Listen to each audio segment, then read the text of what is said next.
a pathological condition. The ego is like a calcareous tumor or a cyst. It begins growing in the personality in the absence of hallucinogenic substances. Because in the absence of hallucinogenic substances, assumptions get rolling, and there's no stopping these assumptions because they are never held up to a reasonable standard, you know. They're just simply taken for granted. And the whole style of dominator society is a taking for granted. So, you know, many people over the past 25 years have said that it's a fine thing to take psychedelic plants, you know, makes you copulate in the street and love your neighbor.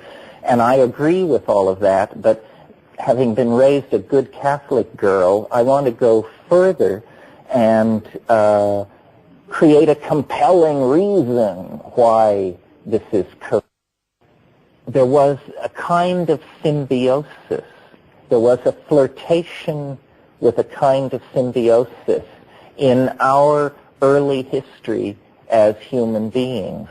The relationship between human beings and psychedelic mushrooms on the plains of Africa 20,000 to 12,000 years ago was a kind of religio-biological dynamism of a sort that has not existed since history. History is, in fact, the quenching and the withdrawal of this relationship of symbiosis to the rest of nature.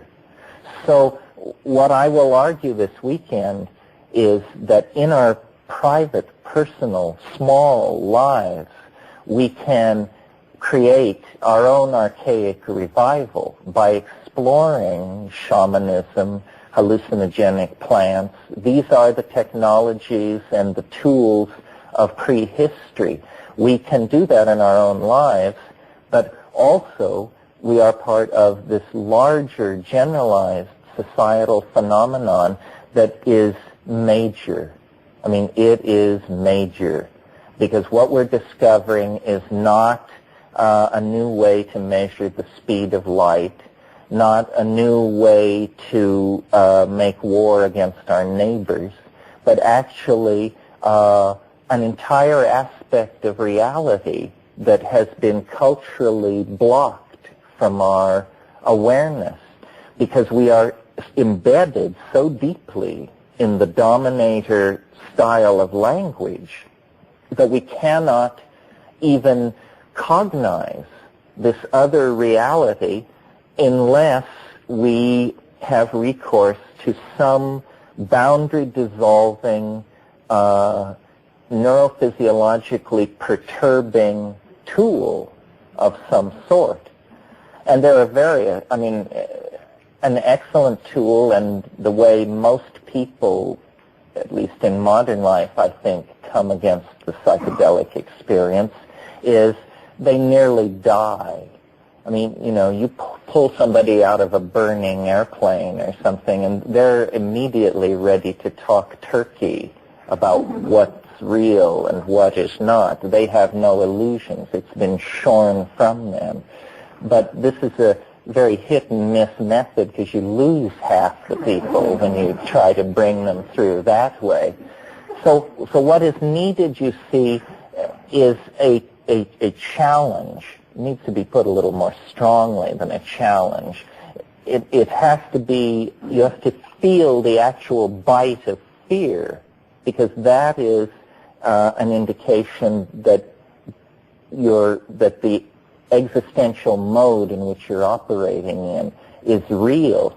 I mean, what is always put against people who use hallucinogens is that they're hedonists. Well, hedonists are people who don't take hallucinogens, to my mind, because it largely is very hard work. I mean, it isn't always hard work, but as a life, as a path, it's extremely hard work. And the reason for that is that it's real. And this is the main thing that I am interested to put across, and the main way in which I think I differ from the New Age, and I think the shamanic option differs from all other options. So far as I have been able to determine, it's the only thing which works. And, you know, I get a lot of flack about this, and people say, well, that's just a terrible thing to say. I mean, you've just devalued 10,000 years of ontological speculation on the part of Buddhism, Hinduism, and so forth. And so, I know, but I was there. It didn't work. That's all I'm saying. It didn't work. It works when you're stoned. Then they all work. Then they all work. Mantra, mudra, the whole crowd. It works.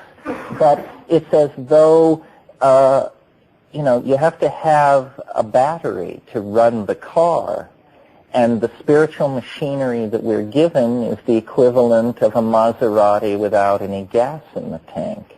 The issue of psychedelics, of plant transformation, of losing the ego, is the most closely held facet of reality in a dominator society.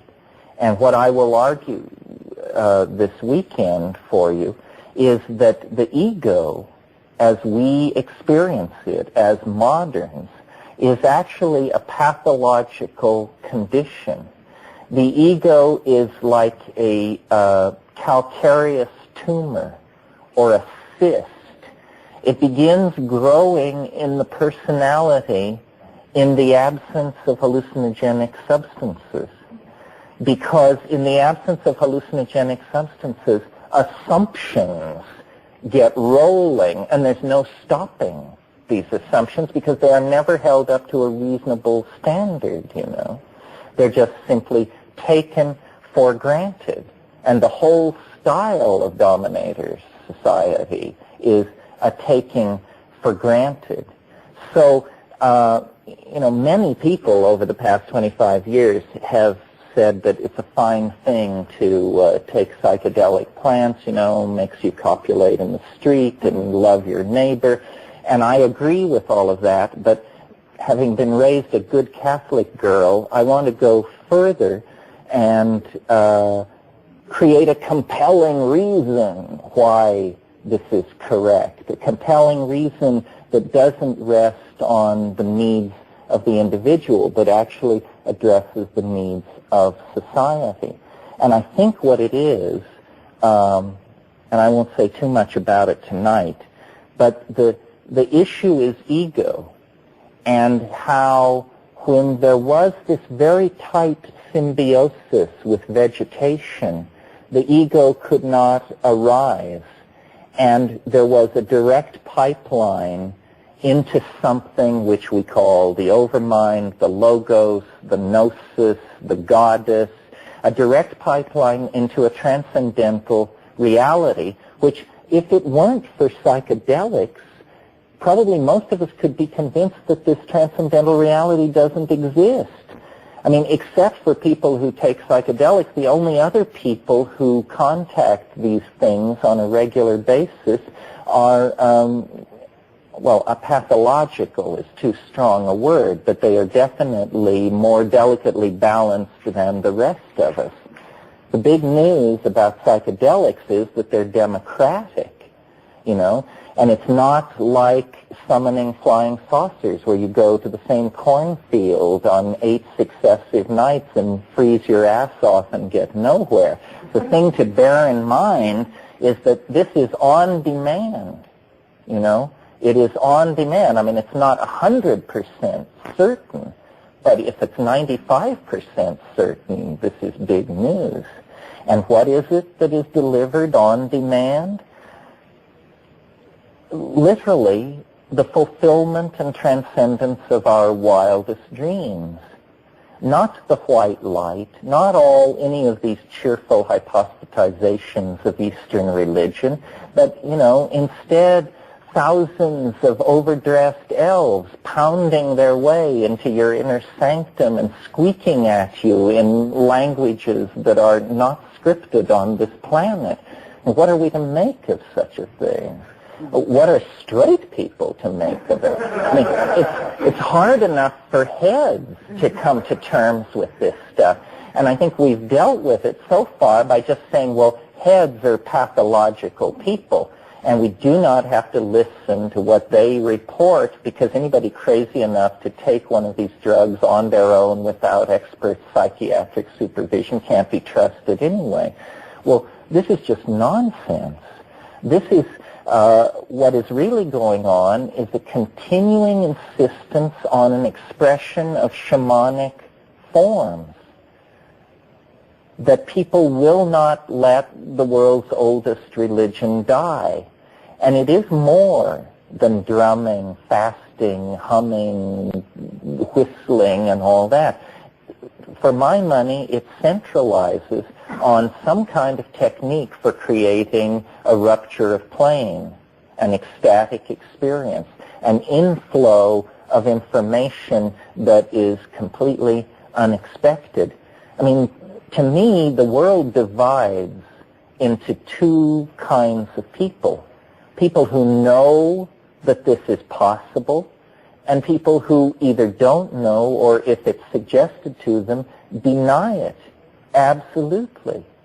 It's as fundamentally a part of who we are as our sexuality is.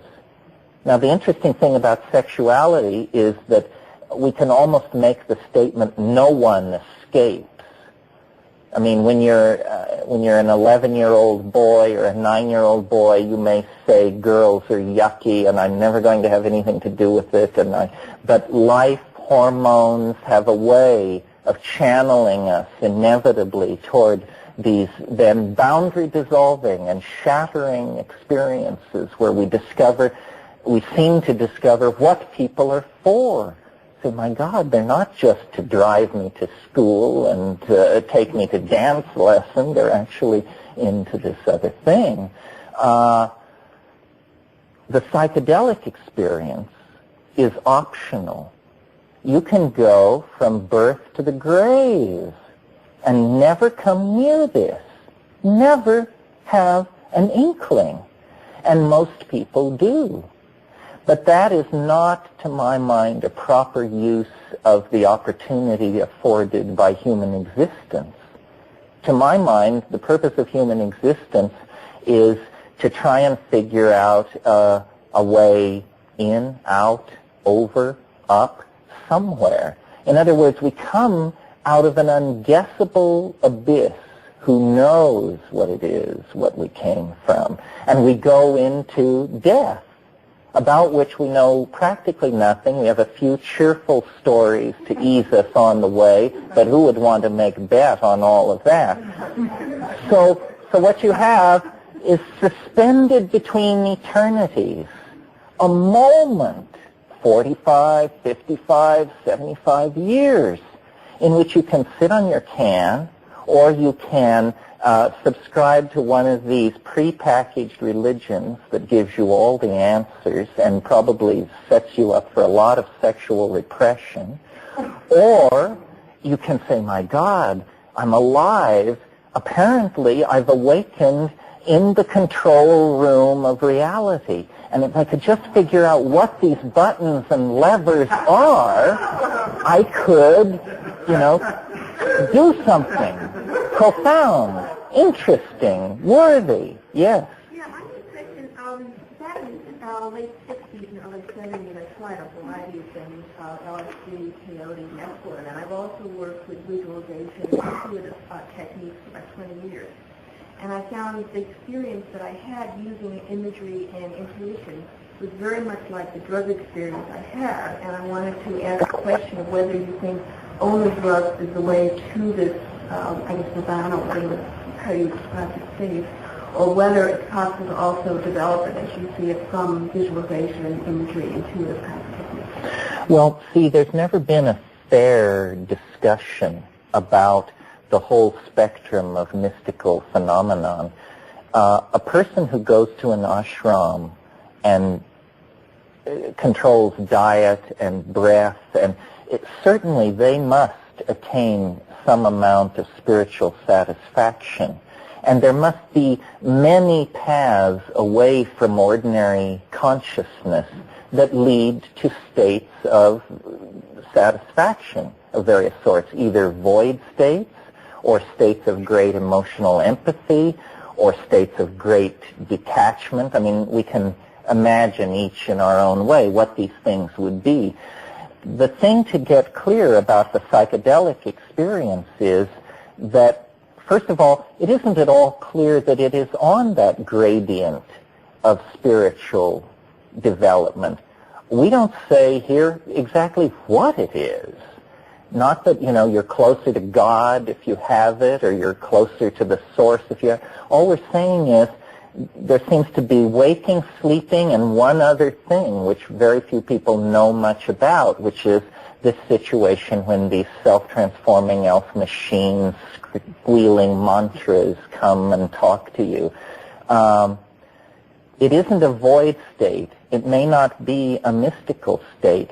Now, what confuses the discussion is that at low doses, psychedelics are all kinds of things because they accept projection very readily, and they grow beneath the strobe light of expectation, if you will. But the trick is to get to the place where your participation in willing the trip to happen is no longer an issue. You see what I mean? Once it no longer requires your cooperation, then you're getting close to the good stuff. And we all, myself included, are tremendously chicken shit about this because you can take huge amounts of these organic psychedelics and be nowhere near death. You can take doses that no one of us would ever consider. And an ordinary physician would say, well, sleep it off, give them some oxygen, and yeah, they'll be all right, So we really just skim the lower edge of this thing. And this is a worldwide phenomenon. I mean, I have found this in shamanism in the Amazon, other places as well.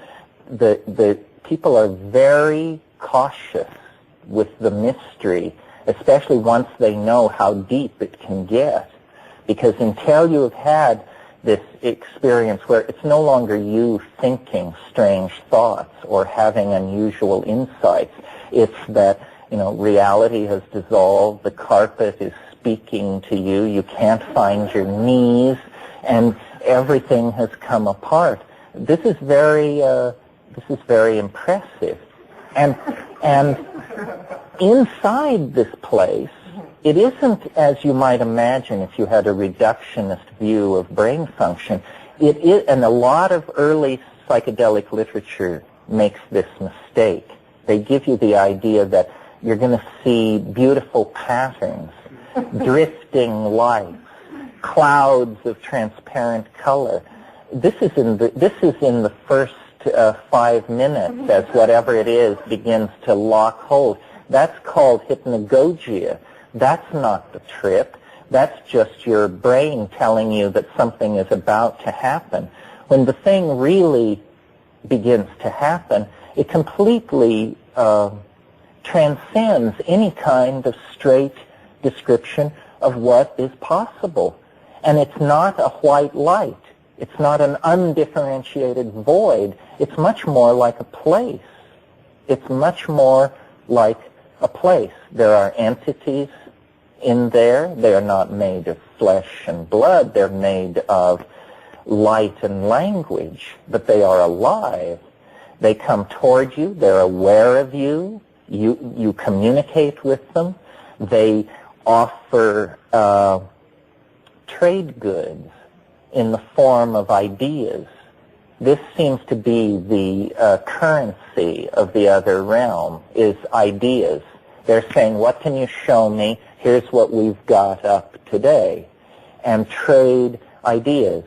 Now, if you were to ask a shaman, what are these things? What are these creatures in this other place? He would unhesitatingly reply, oh, well, those are the ancestors. Those are the ancestors. Those are the souls of the dead. Well, if we were to entertain this notion seriously for even a moment, our entire reality structure would unbuckle. I mean, we are much more willing to believe that it's friendly extraterrestrials from our tourists coming to check on what's going on than that it's my dead uncle. I mean, that is just too weird to wrap your mind around. And yet, if we want to apply a principle of parsimoniousness, meaning you don't make it any more complicated than you have to, then we are living intelligent beings, and probably the closest you can get to us is our souls.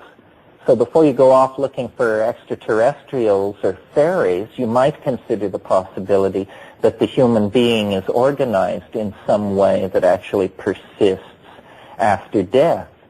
One thing that we'll talk about here is the future. What is to become of us? How can we make sense of our situation and continue to live and honor not only the planet, but the unborn generations to come? The current situation is we borrow against the unborn. I mean, we are using up our share, our grandchildren's share, their grandchildren's share. We're using it up. No society in history has ever been so rapacious that it left its children no world to inhabit. And I think, there is no rational way to save the world. Our only hope is a miracle. And the only place a miracle is going to come, so far as I can tell, is from psychedelics.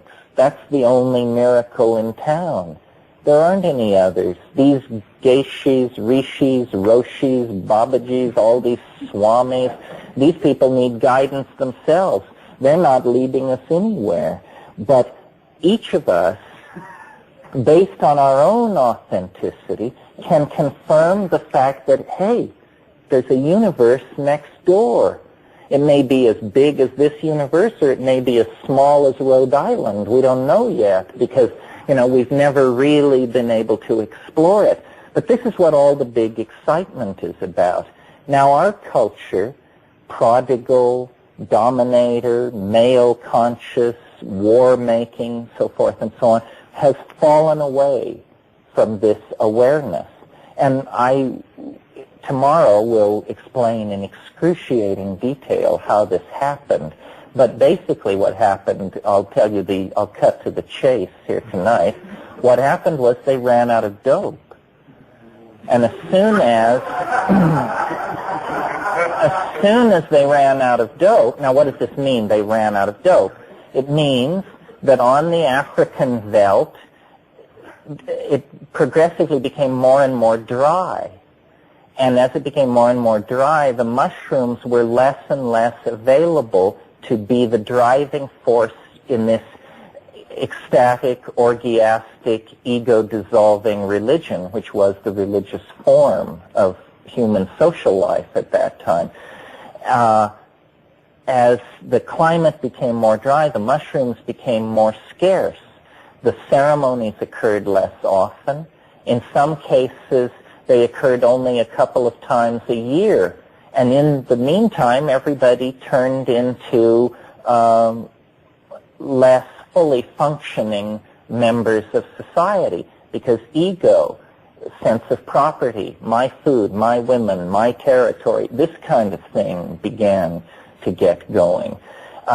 Eventually, there were so few mushrooms that they had to be preserved in honey so that supplies could be built up sufficient for them to be taken. Well, this is all fine, except that honey is itself capable of fermenting into alcohol, and you get mead from fermented honey. So over a very long period of time, what began as a mushroom cult that turned into a mushroom cult preserving its mushrooms in honey turned into just a frat rat beer bus 1,000, 5,000 years later. And notice that there's no blame. It's nobody's fault. I mean, you can't blame the planet for getting drier. And that was the real force which propelled us into the nomadic pastoral mode in the first place, into the creation of this mushroom religion on the plains of Africa. And then when that unstable situation changed into something else, our human institutions were transformed yet again into the incipient dominator culture of which we are the inheritors. And the only way now to do anything about this is with a kind of pharmacological intervention, because we don't have 500 years to straighten this mess out and educate. They're always saying educate, educate. We don't have time to educate everybody. We probably have 50 years before we will so completely lose control of the toxic processes that we've set in motion on this planet that there will be no holding back the cascade of consequences. So we have 50 years. So in that period of time, it seems to me the fastest way to re-enchant the world, to create an archaic revival, is to revive the tradition of ecstatic trance shamanism, which means revive the tradition of psychedelic plant use. And I think that's all I'm going to say this evening. In the course of the weekend, we'll talk about what is it like to do this, what were the stages along the way, how can culture get this screwed up, and then can it be saved? And then finally, the more personal dimension, which is, you know, what is this going to mean? What does it mean? I mean, I think this is really the thing which drags us all together here. It's why I keep doing these things. Because, you know, this is not a course in acupuncture or overtonal chanting, or not that I put any of those things down. I don't. They certainly have their place. But this is a class gathered together to discuss the impossible and the unspeakable as a real thing. It's not some philosophical hypostatization. It's something that most of the people in this room have had their hands on. Well, how can we then create a collective language so that we can understand this reality and then anchor it to the larger reality so that it can become a legitimate domain of cultural concern?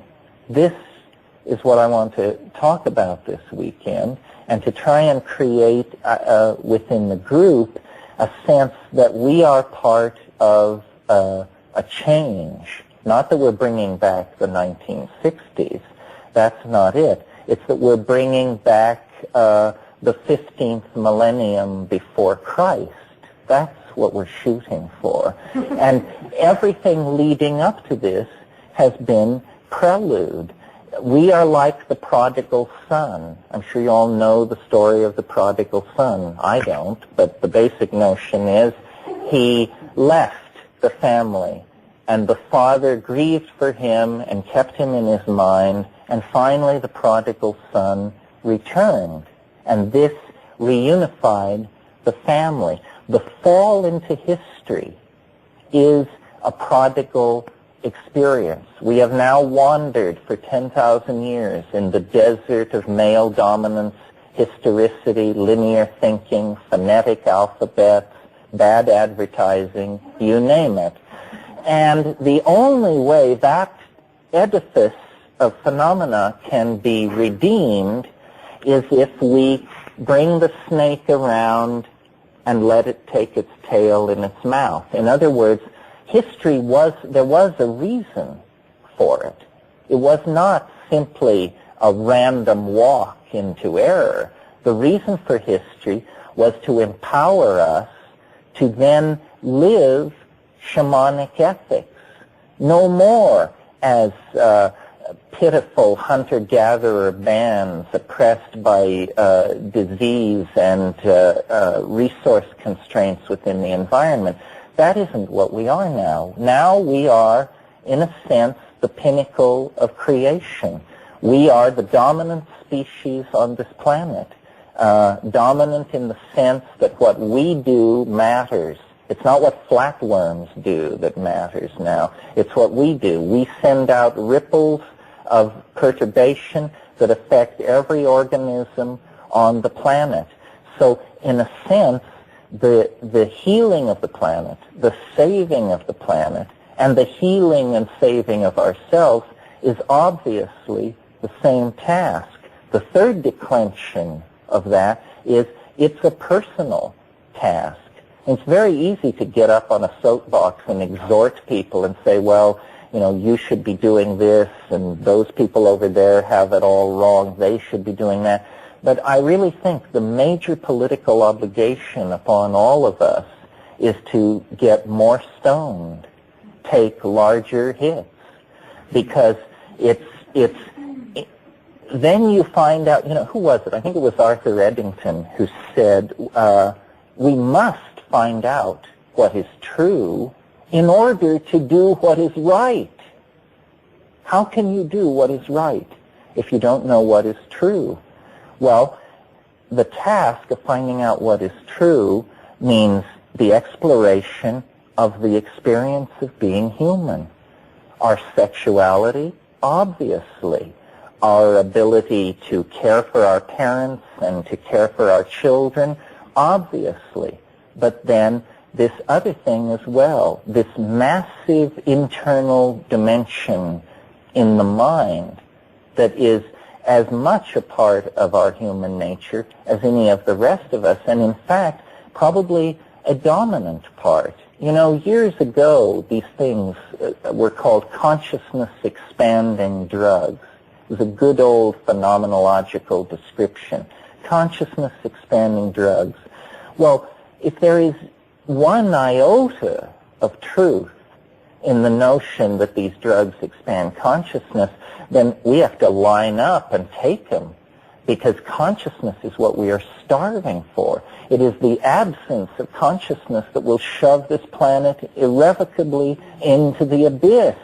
If yoga works, use it. If psilocybin works, use it. Whatever works must be used, because we are beyond a debate on methods now. This is a sinking submarine. Anybody who has any idea about what should be done should be very, very carefully listened to. And as I say, I scrounged the world, sat at the feet of various people in various countries and traditions, and my personal take on it is that there are no human answers. There are only answers in the plants, and it is for us then to find those answers. And this is what we'll attempt to discuss and delineate this weekend. One question. I believe there's another ice age coming right now, too.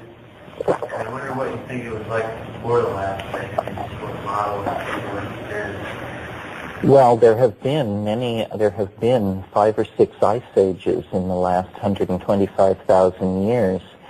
The last interglacial lasted about 11,000 years, from about 40,000 BC to about 32,000 BC, and then the ice came again. As recently as 13,000 years ago, the ice was a mile deep at Sidon in Lebanon. And if any of you have been to northern Israel, try to imagine a mile deep of ice right there. Each time the ice came south, it bottled up hominid species in Africa. They couldn't get out as they previously could. And then there was intensified natural selection because of increased pressure on natural resources. So in a way, the disystolic ebb and flow of the glaciers was a major force creating the rapid evolution of the human form. The group of people that left Africa about 18,000 years ago, when the last glaciers melted, were the first people to leave Africa as pastoralists. In other words, the people who left Africa at the close of the last glaciation herded cattle, and had a very complex social form based on cattle and nomadism and so forth and so on. The previous people to leave Africa at the interglacial before that were simple hunters and gatherers. And what I will argue this weekend is it's this pastoral form, the human beings and their flocks, that was the Edenic moment. That's when we had fully left the animal nature behind, and we had not yet encountered the dominator style at all. And there was a period of 10, 15,000 years that was absolute bliss. I mean, what we were made for. And this is the myth of Eden. And the destruction of Eden, maybe we'll talk about that myth, is definitely the destruction of an equilibrium by episodes of aridity and drying, and a whole world in balance, a minded world. I mean, a world with song, with dance, with painting, with music, with story, with astronomy, with medicine. The whole world was lost there. And that loss is the itch that we can't scratch. This is why human beings are addictable to almost everything. We're like the children of a dysfunctional relationship. We were torn from something very important to us, and it has left us with an existential longing that money, power, women, it doesn't do it. And I think it's because we had this Edenic symbiotic relationship, that history is a fall. History is a declension from that state of perfect equilibrium. And history, if allowed to go on unchecked, is ultimately fatal to everything. So we have to steer back toward this partnership mode. Okay, well that's it for this evening. Go to the baths, get some sleep, do whatever you have to do. See you at 10 a.m. Thank you.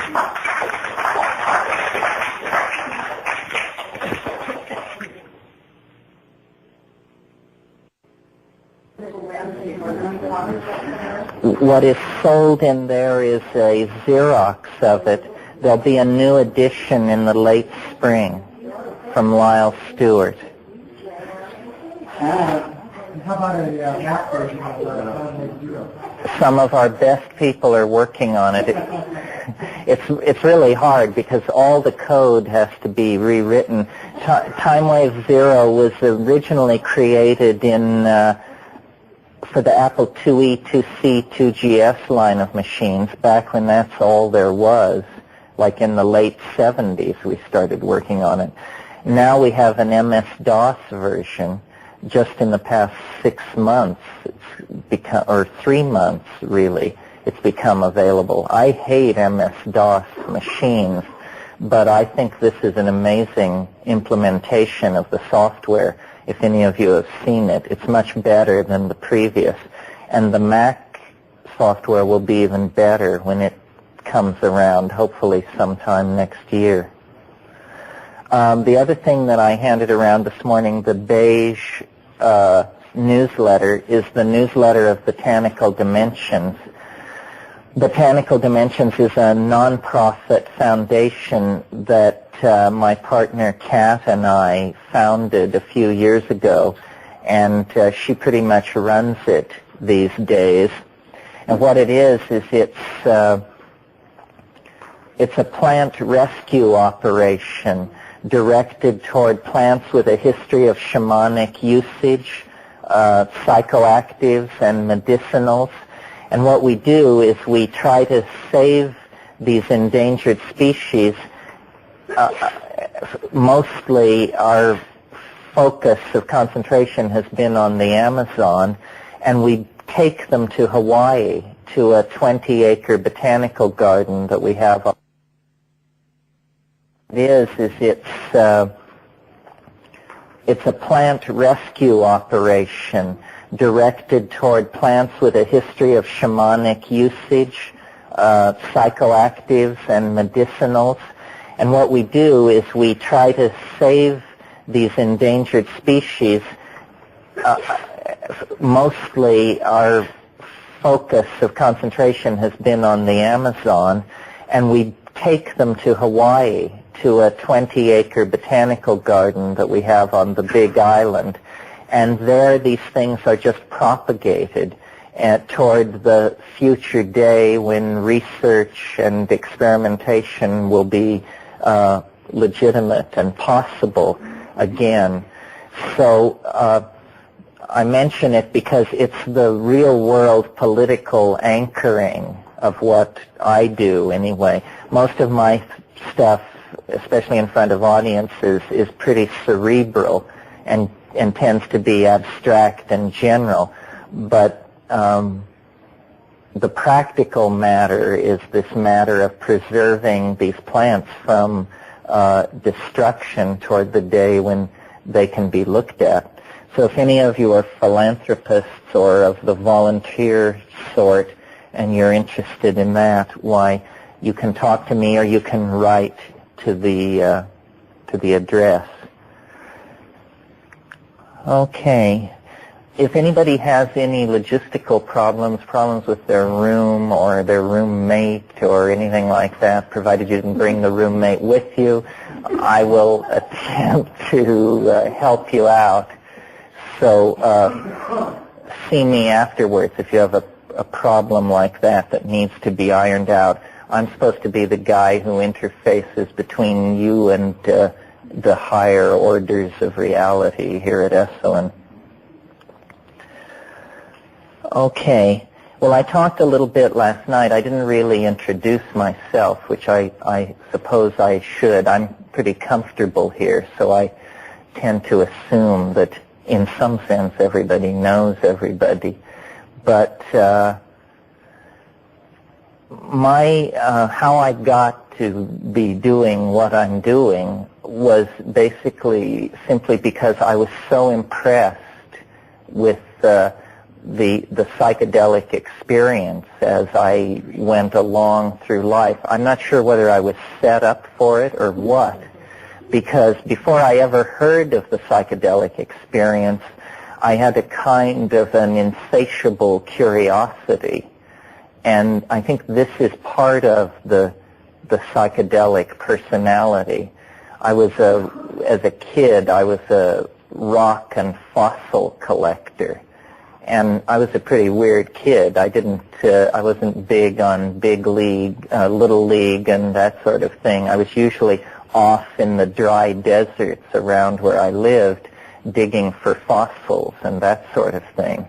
And then I got into butterflies. This was about age 11. And this was in the pre-Buddhist phase of society, so the slaughter of insects was not viewed with the same horror that it is reserved for it today. And then I got into rockets as I hit adolescence. And Freudian interpretations aside, there is something immensely satisfying about burning up all this metallic fuel in a few seconds and sending something hundreds and hundreds of feet into the air. And then I I read Aldous Huxley and Ashley Montagu and all those people, and I sort of turned on science and my previous naive love of nature, rocks, stars, and butterflies. And I discovered what was called then the humanities. And I was completely taken by this whole notion. I had never given human nature a thought. This is me, age 13. And so then I got into history and art history and literature, and it was fairly obnoxious, actually, because it just, always right, no matter what it is you don't know, was sort of my attitude.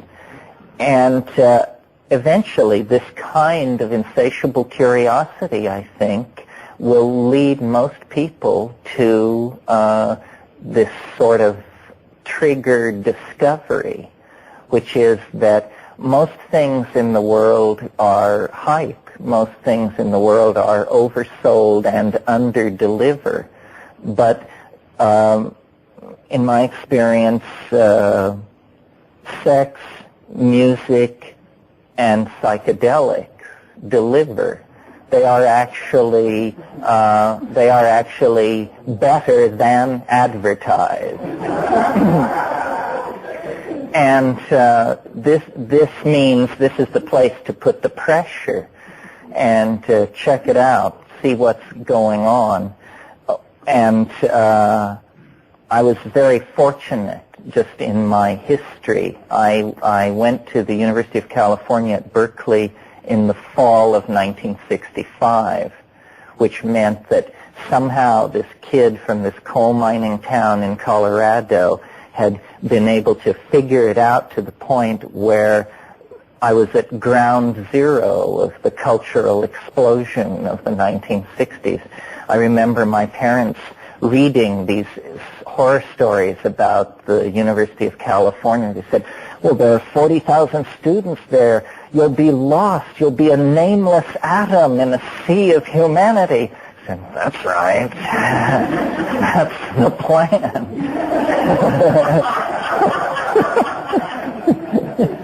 Because I understood that something about my development required anonymity. Well, LSD was breaking out, and even marijuana was a tremendous deal back then.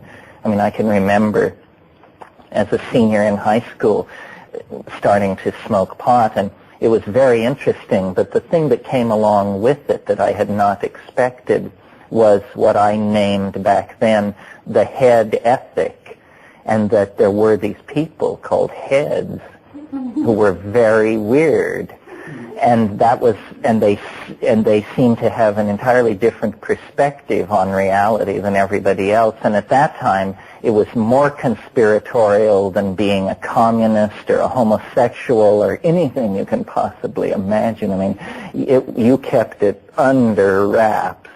And in fact, then when I went to Berkeley, it was sort of disappointing to realize that this meme was apparently going to sweep the world, and our little thing was going to expand to the dimensions of a social phenomenon. And, you know, up to that point, I think probably my story parallels a lot of people's story of that time and generation. But in January of 1966, someone who worked on an Army project at Stanford in a menial capacity brought me some DMT that they had gotten out of the lab. And I'd taken LSD 3 or 4 times and immediately proclaimed myself an expert on the subject, and it seemed to be there was nothing else that was talked about in the circles that I was in. So I asked this guy, well, what is this? And he said, well, you should just try it. And I said, well, how long does it last? And he said, well, 5 minutes. I said, okay, I'll try it. That was all I felt I had to know about it. Well, I don't know how many of you have smoked DMT, but it is like being struck by metaphysical lightning. I mean, it's the most appalling thing that can happen to you this side of the grave, if it's right, because, you know, what happens is very rapidly, over a space of maybe 30 seconds, the universe is entirely replaced by something else.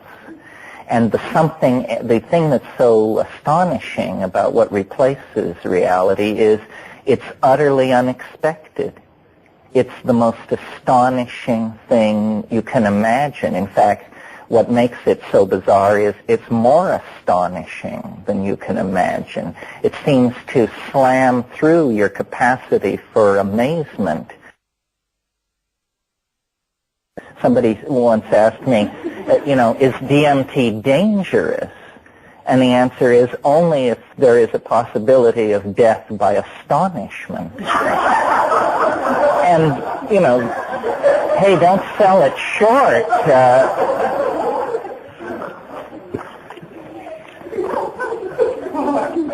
So, on the brink of that experience, 18 years old, I was a reductionist, a Marxist, a behaviorist, an atheist, one of those people.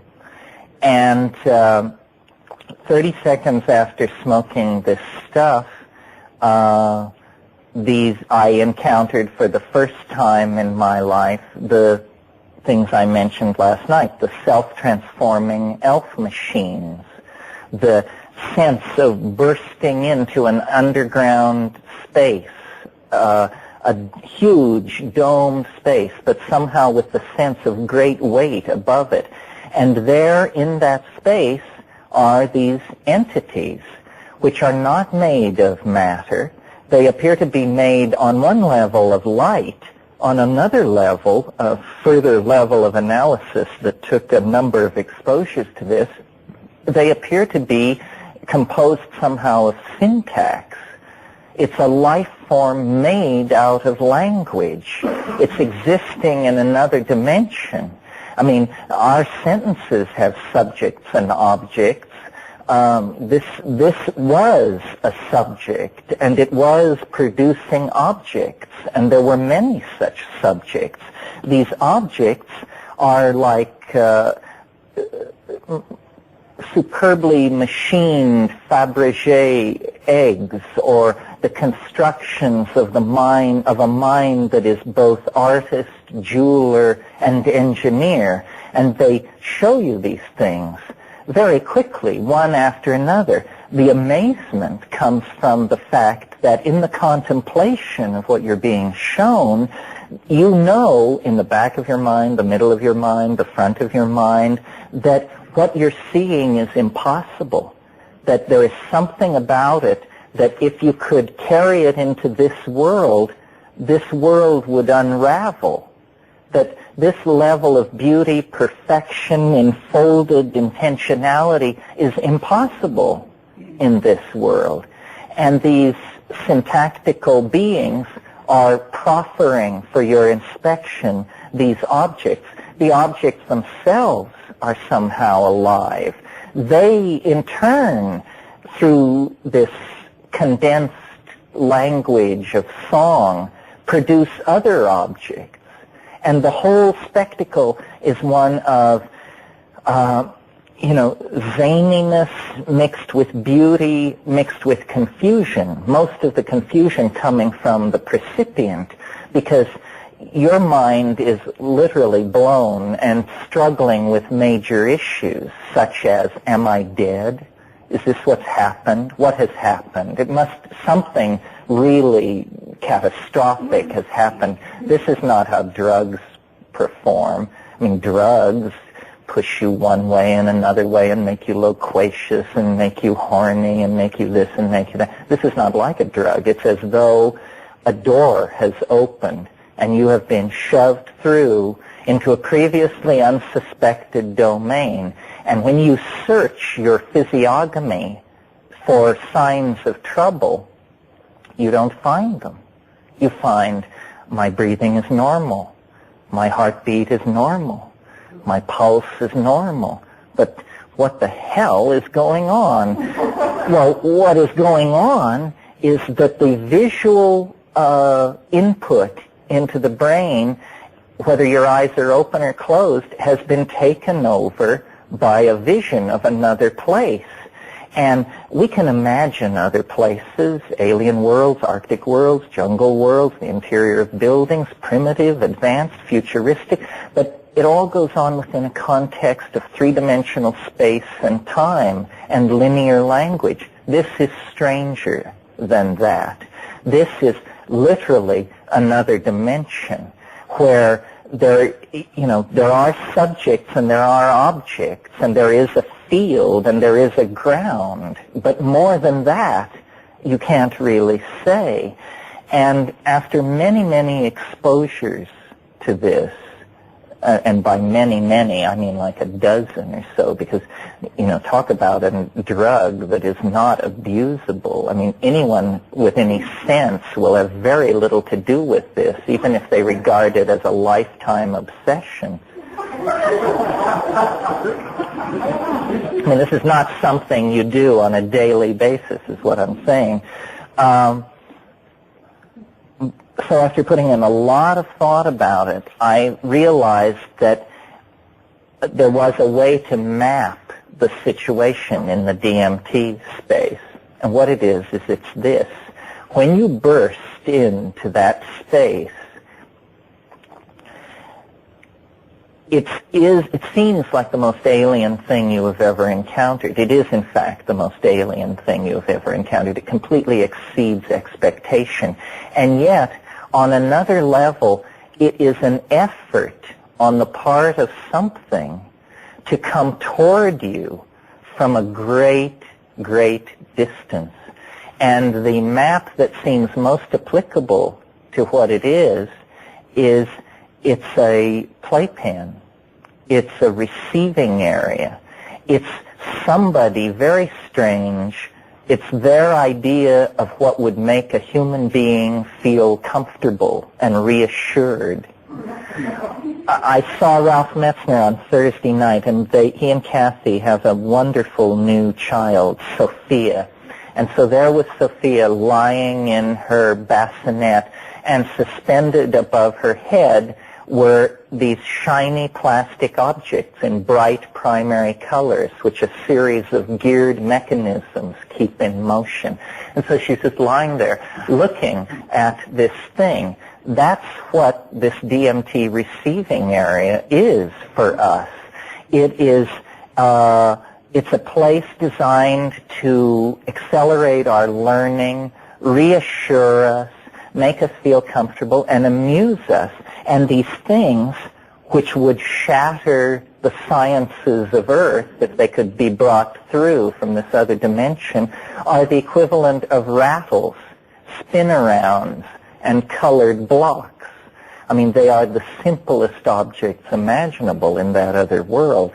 Well, it would not be, I suppose, such big news to wrap a rap like this if, I were swathed in orange robes and had just flew in from Bangalore and had my world-girdling organization behind me, because you would just assume that I was an advanced being and that this was reportage from a world that you would never have anything to do with.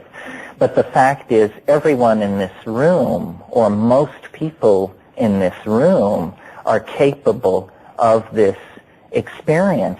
I went into, nobody was more hard-boiled than I. I mean, I was an existentialist in the Sarthian mold, and it didn't keep the elves from approaching me. So I have been concerned to inform UFO people, Jungian psychologists, spiritual seekers, that, this tremendously powerful tool lies present at hand. Curiosity pushed far enough will hit the jackpot. The world is not as we suppose. The great thing, you see, about DMT is that it settles certain questions assumed to be open. Like one question we all assume to be open is, well, is this the only universe or not? Answer, no. That settles that. Are there intelligent entities of a non-human sort? Answer, yes, there are. I don't know what they have to do with busted up barley fields in England or, Whitley Strieber's problems, but inside this drug, inside this plant compound, there are entities. And they are not oblivious to us. They're not flatworms or pelicans. They are intelligent. They are of the same class of being as we are, an intelligent being. Okay, well then there are questions, some of which I mentioned last night. Who are these people? Are they the dead? That would be big news. A drug that allows you to contact Aunt Minnie in the afterlife? I don't know how we would, this is National Enquirer stuff. What is the most parsimonious explanation that we can give? In other words, what is the simplest and least freaky explanation that we can give? Why should people see these little entities? Well, one idea that I've kicked around, because see, at heart I still am a reductionist, is that personality is actually fractal in some sense. It's self-similar. What does fractal mean? It means that any object which is made out of smaller versions of itself is fractal. So if you had a house made out of little houses, a good example is a fern. A fern is made out of little ferns, made out of still littler ferns, if you examine in and look at it. Many objects are like this. Is it possible that the personality is fractal? Jung made a lot of metaphorical statements about the behavior of the psyche based on the behavior of mercury, the metal, the liquid metal mercury, which was an object of fascination to the alchemists. And he said mercury is a perfect symbol, or it accepts the projections of the qualities of the psyche, because the psyche will always take the shape of its container, as a liquid does. Psyche is reflective. And in the same way that mercury is a mirrored surface, you never see mercury, you see the reflections of the world around mercury on its surface. And in the same way that if you have mercury, I'm sure you all in the era of pre-toxic consciousness played with mercury, you can take a ball of mercury and put your thumb down on it quickly, and it will break into little balls that will shoot in all directions. And each little ball will have a sub-reflection of the larger world in it. Well, is it possible that we could take the Jungian metaphor of the self as alchemical mercury and then say, well, what happens on DMT is the alchemical vessel is essentially hurls down in front of the experient, and the mercury of self shoots everywhere, and there are thousands of little versions of the self then ricocheting off the walls, some this big, some this big, some this big, some tiny. I confess that as much fun as it is to have this image, I'm not sure it provides an explanation. You have to have this experience to realize how resistant to explanation it's going to be. Well, then there are less parsimonious explanations that these entities, but still not going outside the human then. See, the first possibility was it's dead people. Those are still human beings. They just happen to be dead human beings. Then the second explanation was it's autonomous fragments of psychic mercury behaving as small portions of the self. Okay, we still haven't gone outside the human domain for an explanation. Okay, a third explanation is that this is some future state of humanity, that these things are actually, the reason they're like us but not like us is because we're seeing a human evolutionary form 1,000,000 years in the future or more, where finally, technology has been interiorized. The thing is, it's no longer even made of matter, still less of the body of an intelligent monkey.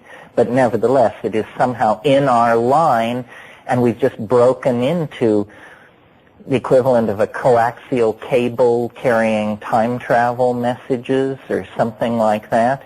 Because there are reports on DMT of people bursting into spaces where the entities were extremely surprised and basically said, what the hell are you doing here?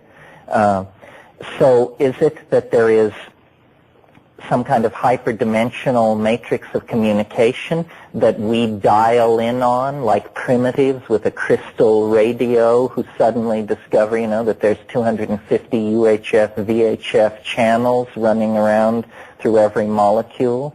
I don't know.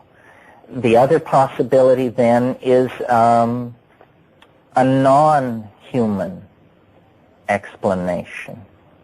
Now, the non-human explanation sets us up for nut country because, there's so many extraterrestrials haunting the supermarkets and trailer courts of Earth that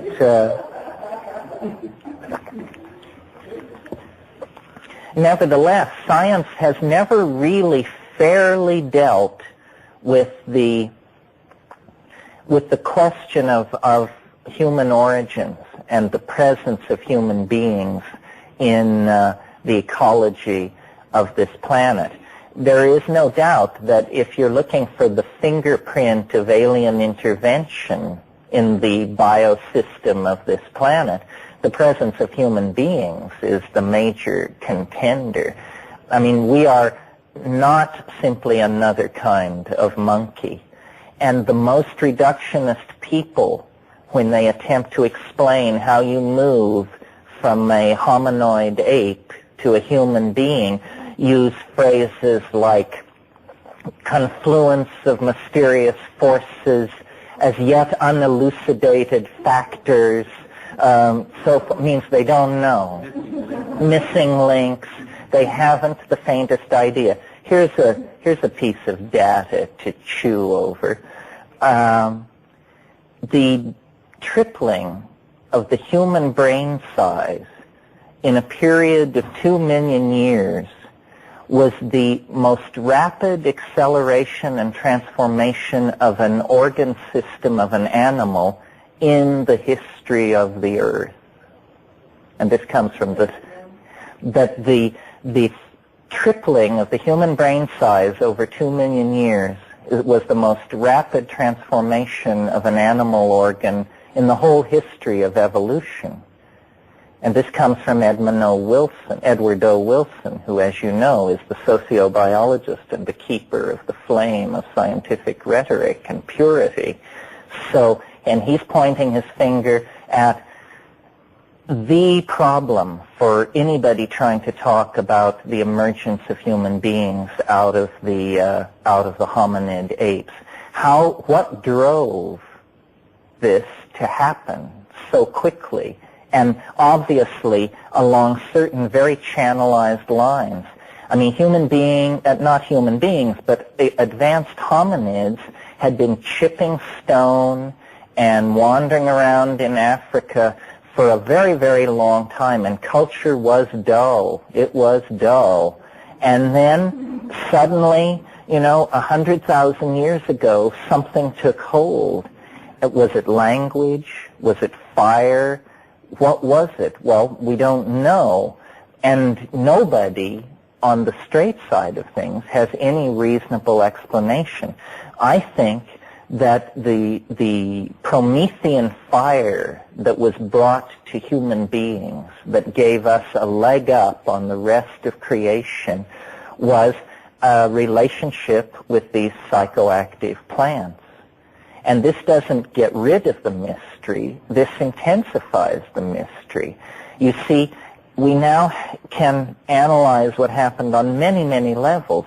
Neurophysiological at the level of the individual brain in contact with exogenous substances brought in from the biome in the form of foods. We can deal with the population genetics and mechanics of this kind of a confluence of factors. And then finally, at a higher level, you have to ask, why? Why does it take the form of a personified other?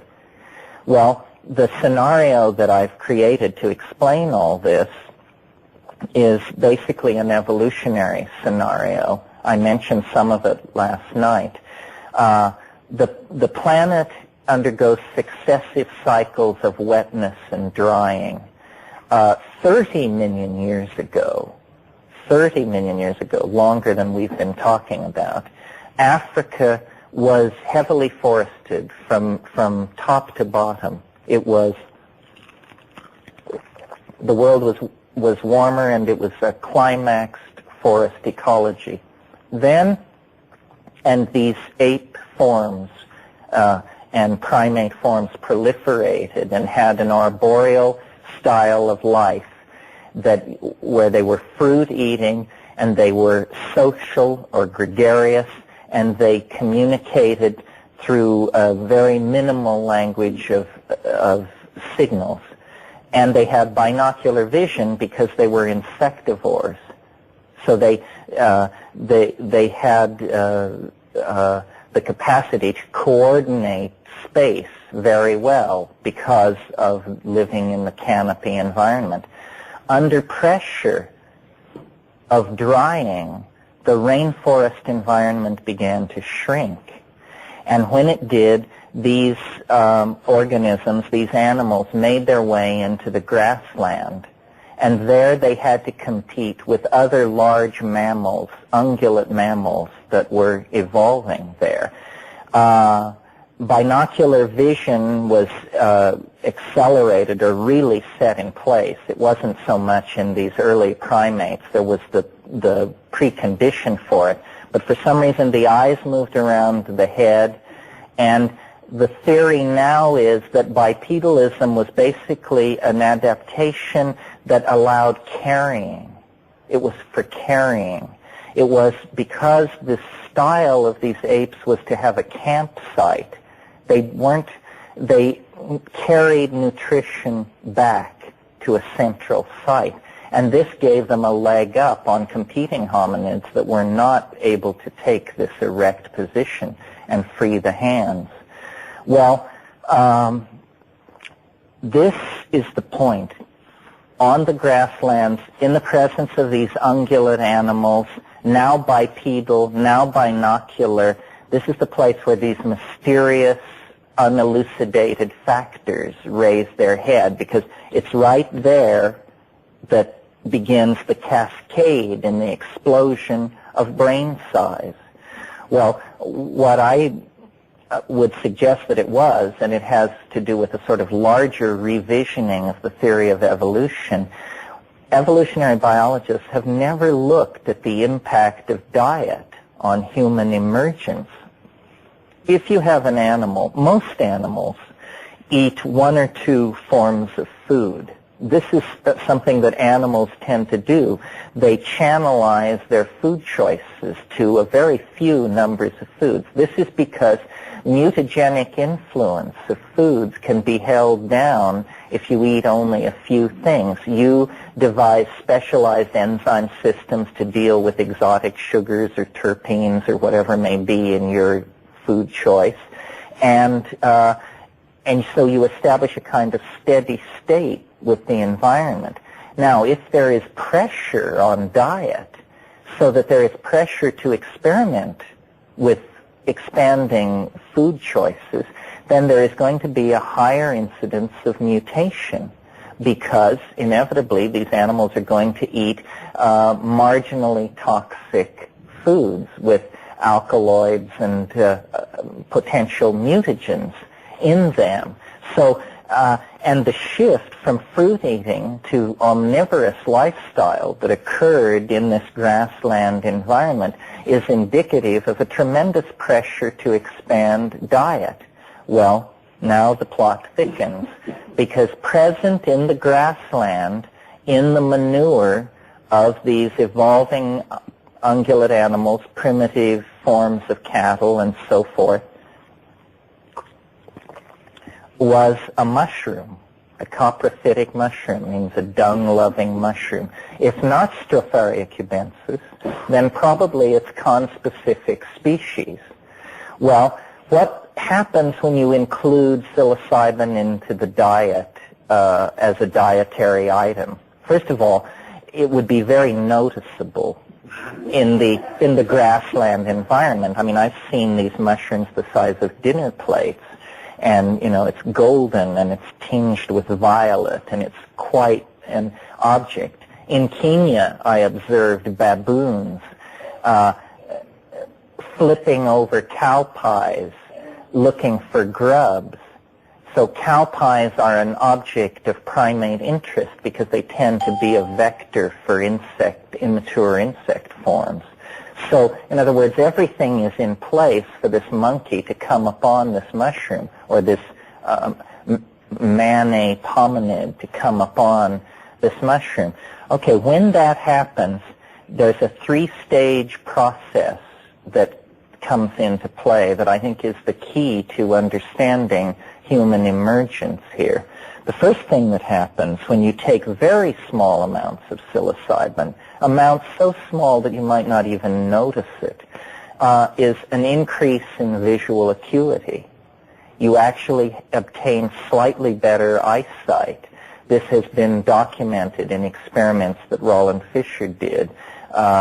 It's statistically demonstrable. In fact, Fisher said to me about this data, he said, so you see, here's an instance where we've proven that drugs give you a truer picture of reality than if you haven't taken them. And he was very pleased to have proven this in his Viennese style. Okay, what happens when you have increased visual acuity is you have increased hunting success. Increased hunting success means a larger number of individuals with this habit will reach reproductive age.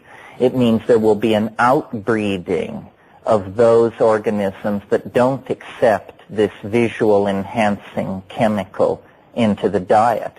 So that was the first thing. Pressure on hunting skills, and then the discovery of what might be called chemical binoculars gave a great advantage to the animals that were accepting that into their diet. Okay, then the second level, if you accept slightly more psilocybin into your diet, is generalized CNS arousal, central nervous system arousal. All alkaloids and hallucinogens do this. Well, general CNS arousal also means specifically sexual arousal. So there is a increased opportunity for copulation, increased general awareness of sexuality. And it's been remarked that, obviously something very profound is going on with the sexual thing in human beings as opposed to higher primates, because the fact that there is no estrus cycle, the fact that there is no presentation of estrus.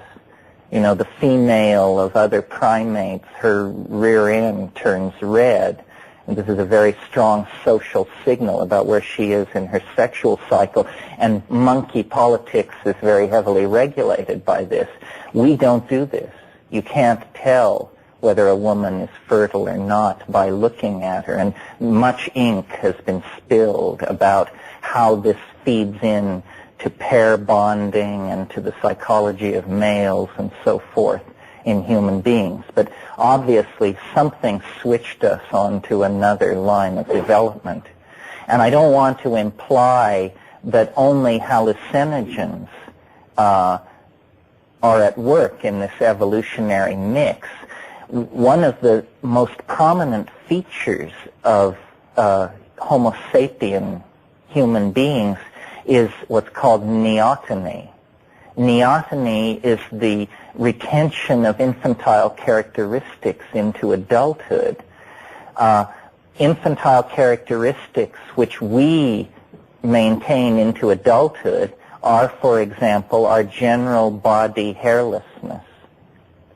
All apes are born naked, but only the human being fails to recover from this and assert an adult morphology. The other neonatal trait that we retain is our large heads. All primates are born with very large heads relative to their bodies, But in an ordinary primate, the ratio normalizes as it grows to adulthood. We keep a very large head. And of course, for our very large brain capacity to pass through the pelvic notch involved also pelvic spreading in the female anyway. And this has been related to bipedalism by one school as well. Birth to human infants, unless you also had a style of bipedalism where the pelvic girdle would close down. So all these things were working together. And then at higher levels of psilocybin dosage, you get the psychedelic experience, this boundary dissolving experience of a tremendum. And don't kid yourself, it's as mysterious to us for all of our sophistication than it was to these people 25,000 years ago on the plains of Africa. Human history has not taken us 1 inch closer toward understanding the real content of the psychedelic experience than the way in which it was understood by these early shamanic practitioners. In fact, they probably knew more about the phenomenology of it than we did. Well, this three-part process of increased visual acuity, increased sexual activity, and then increased, for want of a better word, religious activity. And in this religious activity, and this is very important, there was glossolalia. Glossolalia is language-like behavior that goes on in a kind of trance-like state. And it's very dear to American fundamentalists of certain stripes, but it's a worldwide phenomenon. And many, many shamans give performances of glossolalia. Glossolalia, when they do it, no, they call it, they say it's the spirit language. It's the language of the spirits. It's the language of the Haruka. And this, what it is clearly is a kind of seizure and discharge of the neurological machinery. I mean, language is the most complicated thing we do. It is orders of magnitude more complicated, even if you're a structural engineer or a software writer. Well, if you're a software writer, you work in language. But language is the most complicated thing that we do. And it appears that it's, in these primates, it was like the overflow of intentionality creates then a kind of cascade of verbal arrhythmia of some sort. And over 1,000 generations or so, this becomes integrated as a mode of activity. I mean, it is not easy to imagine how language emerged. I think the easiest way to imagine it is to think that it was done for people's amusement long before anybody used it for communication. That, in other words, the first musical instrument was the voice, and I doubt that they sang Verdi arias, you know. If any of